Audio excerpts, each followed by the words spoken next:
السلام عليكم ورحمة الله تعالى وبركاته. بسم الله الرحمن الرحيم. الحمد لله رب العالمين.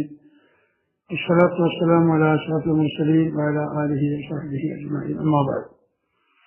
പ്രിയമുള്ള സഹോദരന്മാരെ, ചില നെറ്റ്വർക്ക് സാങ്കേതിക വിദ്യ ചില പര്യാപ്ത കാരണം ഇന്നലെ ക്ലാസ് എടുത്തെങ്കിലും അത് ജനങ്ങളിലേക്ക് എത്തിക്കാൻ കഴിഞ്ഞില്ല. എന്തൊക്കെയോ സംഭവിച്ചുപോയി. ഇൻഷാ അല്ലാഹ് ഒരല്പസമയം ഇന്ന് നമുക്ക് സംവദിക്കാം. പരിശുദ്ധമായ അഹ്ലുസുന്നത്ത് വൽ ജമാഅത്തിന്റെ ശിലാകേന്ദ്രങ്ങളാണല്ലോ നമ്മുടെ മദ്രസ. ആ മദ്രസകൾ അത് വിഭാവനം ചെയ്യുന്നത്, അതിന് നിയമപരമായ നേതൃത്വം നൽകുന്നത് സമസ്ത കേരള ജംഇയ്യത്തുൽ ഉലമയാണ്.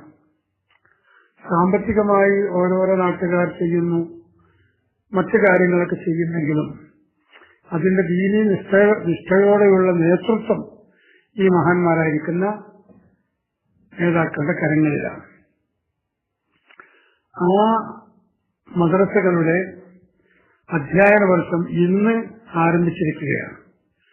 ഈ വിഷയം തന്നെയായിരുന്നു ഇന്നലെ ഞാൻ പറഞ്ഞിരുന്നത്. പക്ഷെ ആരെയും ചെവിയിലെത്താൻ സാധ്യത കണ്ടില്ല. പരിശോധിച്ചു നോക്കുമ്പോൾ ക്ലിപ്പുകളൊന്നും ശരിയായിട്ടില്ല.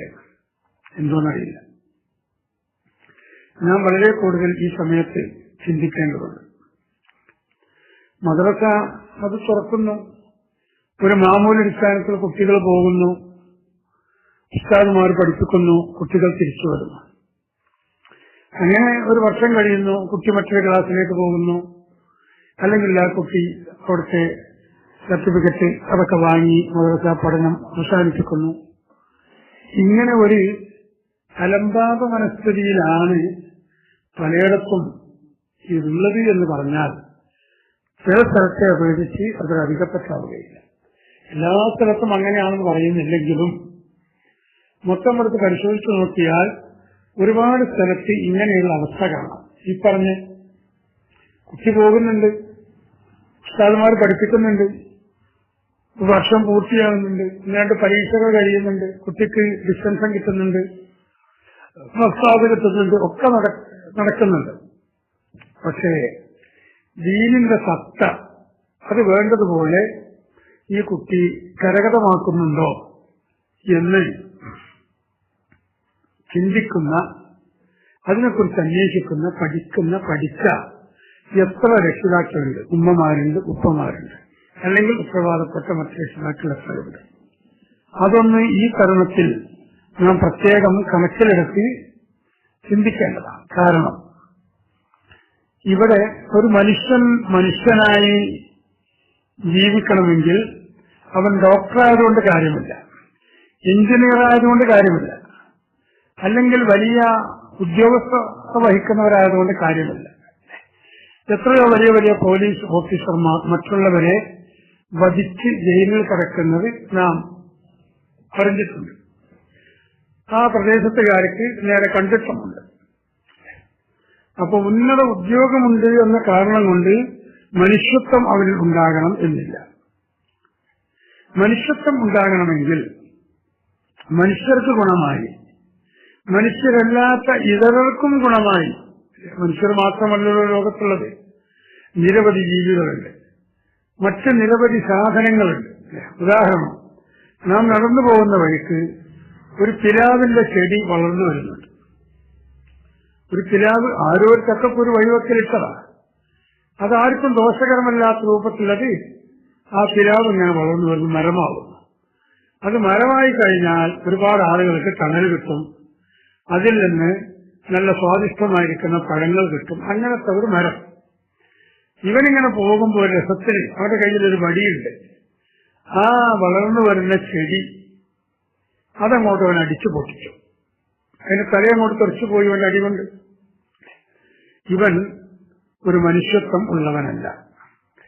കാരണം അങ്ങനെ ഒരു സാധനം നശിപ്പിക്കാൻ പാടില്ല. അല്ലെങ്കിൽ അവൻ പോകുന്ന വഴിക്ക് കുറച്ചപ്പുറത്തു കൂടെ ഒരു നായ ഇങ്ങനെ നടന്നു പോകുന്നുണ്ട്. അവന്റെ ലക്ഷ്യസ്ഥാനം വെച്ച് അങ്ങനെ പോവുകയാണ്. ആ നായയെ കണ്ടപ്പോൾ ഇവനൊരു കരിങ്കല്ലിന്റെ ചൂലെടുത്ത് ആ നായയുടെ തലക്കൊരു നൂറ് കൊടുത്തു. രക്തം പൊട്ടി. നായ ശബ്ദം വെച്ച് ഓടിക്കളഞ്ഞു. ഇവൻ ഒരു പരിപൂർണ മനുഷ്യൻ അല്ല. ഞാൻ ഒന്ന് രണ്ട് ഉദാഹരണങ്ങൾ പറഞ്ഞതാണ്. പരിശുദ്ധമായിരിക്കുന്ന ഇസ്ലാം മറ്റ് ജീവികളോടും കരുണ കാണിക്കണം എന്ന് പഠിപ്പിച്ച മതമാണ്. വിശന്ന് ദാഹിച്ച് വലഞ്ഞ ഒരു നായക്ക് തന്റെ കാലിലെ ഷൂ അഴിച്ച് തന്റെ വസ്ത്രത്തിന്റെ കര ചീന്തി ആ ഷൂവിന് കയറ് കെട്ടി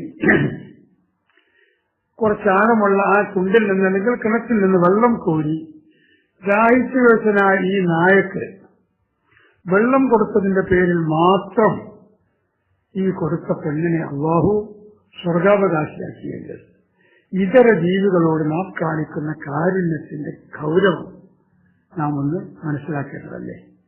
അതാണ് ഇസ്ലാം. പക്ഷെ ഇതൊന്നും ചിന്തിക്കാത്ത മനുഷ്യൻ പരസ്പരം കടിച്ചു കയറുന്നു. ഇന്നലെ നാം പത്രത്തിൽ വായിച്ചില്ലേ? ഇന്നത്തെ പത്രത്തിൽ എഴുതുന്നു.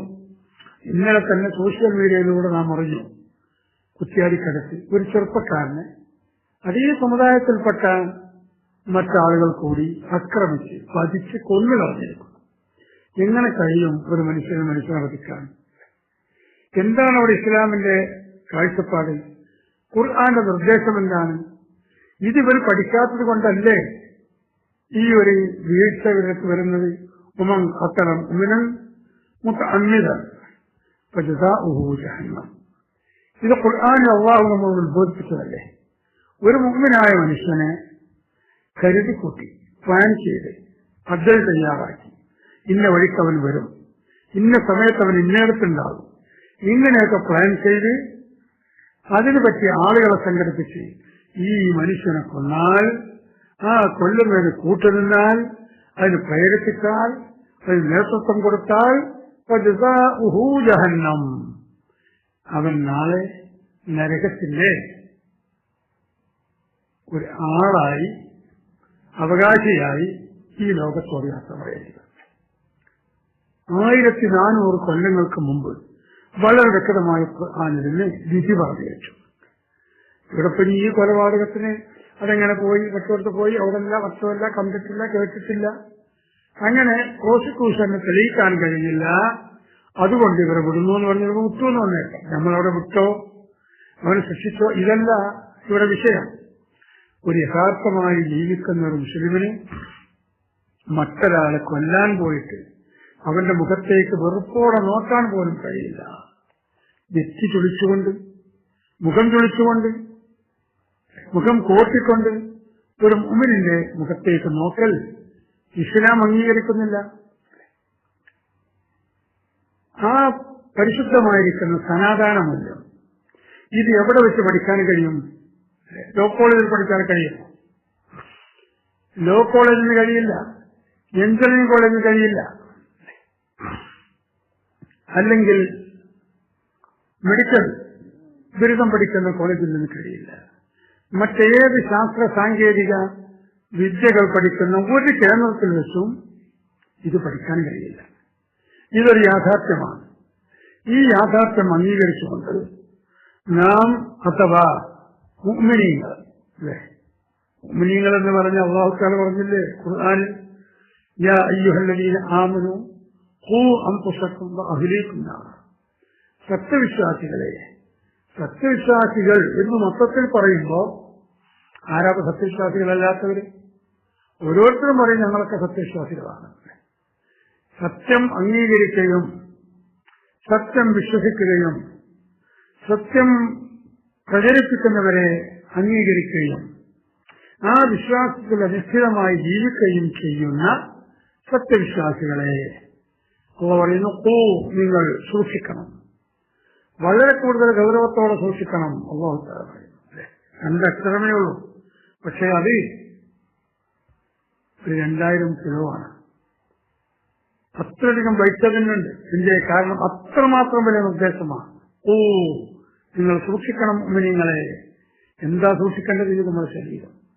നമ്മൾ സൂക്ഷിക്കുന്നില്ലേ? ആവശ്യമായ ഭക്ഷണം കഴിച്ച് സൂക്ഷിക്കുന്നു, ആവശ്യമായ മരുന്ന് കൊടുക്കുന്നു, ആവശ്യമായ വിശ്രമം കൊടുക്കുന്നു, ശക്തിയായ ഉറങ്ങേണ്ട സമയത്ത് ഉറങ്ങുന്നു, പകലും വിശ്രമത്തിന് വേണ്ടി ഉറങ്ങുന്നു, രാവിലെയും ഉച്ചക്കും വൈകുന്നേരവും കൃത്യമായി ഭക്ഷണം കഴിക്കുന്നു. ചില ആളുകൾക്ക് 1.5 മണിക്ക് തന്നെ ഉച്ചക്ക് ഭക്ഷണം കിട്ടണം. ചില ആളുകൾക്ക് 9 മണിക്ക് തന്നെ അവന്റെ പ്രാതൽ കിട്ടണം. രാത്രി 7 മണിക്ക് തന്നെ അവന്റെ രാത്രി ഭക്ഷണം കിട്ടണം. എല്ലാ ദിവസവും കൃത്യമായ ഒരു ഗ്ലാസ് പാല് കിട്ടണം. ഇതൊക്കെ അവന്റെ ശരീരത്തിന്റെ സംരക്ഷണം നമ്മൾ നോക്കുകയാണ്. എന്തെങ്കിലും ചെറിയൊരു തകരാറ് വന്നാൽ അപ്പോഴേക്കും അവൻ ഏത് ഹോസ്പിറ്റലിലാണ് പോകുന്നത് ആലോചിച്ച് ഉടനെ ഓടിപ്പോകും. എന്തിനാണ്? അവരുടെ ശരീരം സൂക്ഷിക്കാനാണ്. അവരുടെ ശരീരത്തിന് കേടുപാടുകൾ ഉണ്ടാകരുത്.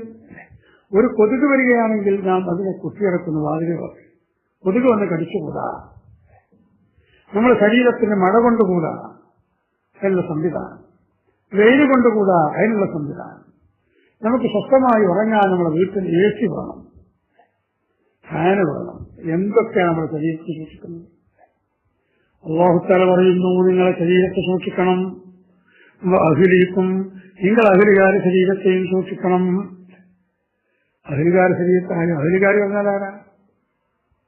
മഹാന്മാരെ പ്രത്യേകം പഠിപ്പിച്ചു നമ്മുടെ ഭാര്യ, നമ്മുടെ കുട്ടികൾ ഒക്കെ നമ്മൾ അഹ്ലുകാരാ. ഭാര്യനെ പിടിച്ച് നരകത്തിലിടുമ്പോ അതിന്റെ ഭാര്യയാണെന്ന് പറയില്ല, പറഞ്ഞാൽ കേൾക്കുക. കേൾക്കുമെങ്കിൽ മഹാനായ നൂഹ് നബി ഇസ്ലാമിന്റെ ഭാര്യയോട് അല്ലാഹു തആല പറയുന്നത് ഈ നരകവാസികളോടൊപ്പം പോകണം. ഫലം യുഗ്നിയ അൻഹുമാ മിനല്ലാഹി ശൈആ. 2 പ്രവാചകന്മാരുടെ ഭാര്യമാരെ കുറിച്ച് പഠിപ്പിച്ചതെന്ന് പറയുന്നു. ഈ 2 പ്രവാചകന്മാരുടെ നൂഹ് നബിയുടെയും ലൂത്ത് നബിയുടെയും ഭാര്യമാർ അവർ നരകത്തിലാണ്. അവരോട് നരകത്തിലേക്ക് പോകാൻ നാളെ മഹ്ശറിൽ പറയും. അവർ വലിയ മഹാന്മാരുടെ കീഴിൽ കൂടെ ജീവിച്ചിരുന്നവരായിരുന്നു.